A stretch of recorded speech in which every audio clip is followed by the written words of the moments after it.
Dani Olmo a inscrit 3 buts et délivré une passe décisive en 3 matchs contre l'Espagnol. Il a été impliqué dans au moins un but lors de chaque rencontre face à cette équipe.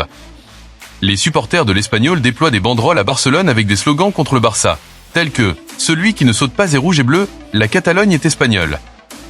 Pedri: quand j'étais enfant à Tenerife, nous jouions sans arrêt dans la rue jusqu'à ce que nous ayons mal aux jambes et que notre mère nous appelle pour dîner, et c'était un pur bonheur. Pedri: je ne prends de petit déjeuner que les jours de match et ensuite je fais un repas copieux, c'est quelque chose que j'ai décidé de m'imposer.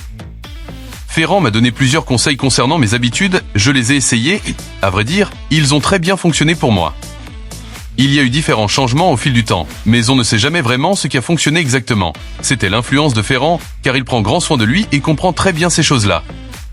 Pini Zahavi s'efforce de présenter à Lewandowski les meilleures options possibles d'ici la fin du mois. Ses options actuelles: renouvellement avec Barcelone pour 1 an avec une réduction de salaire. Ligue italienne. Ligue américaine. Ligue saoudienne. Frenkie de Jong débutera le derby sur le banc afin d'être en pleine forme face à l'Atlético. Le salaire d'Ansu complique son séjour à Monaco. Le club monégasque souhaite conserver Fati à l'issue de son prêt, notamment après ses bonnes performances cette saison, avec 9 buts en 25 matchs et un engagement sans faille malgré quelques problèmes physiques.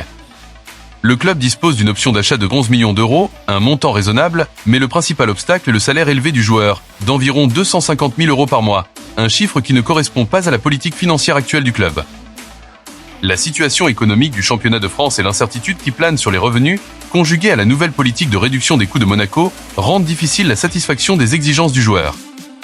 Le maintien d'Ansu au sein du club dépend en grande partie de son acceptation d'une réduction de salaire, d'autant plus que le club ne lui fera pas d'offre aux mêmes conditions que son contrat actuel. Les négociations n'ont pas encore commencé et la situation devrait s'éclaircir après la fin de la saison, Monaco restant intéressé par ses services mais dans des limites financières bien définies. Ici c'était Barça Express.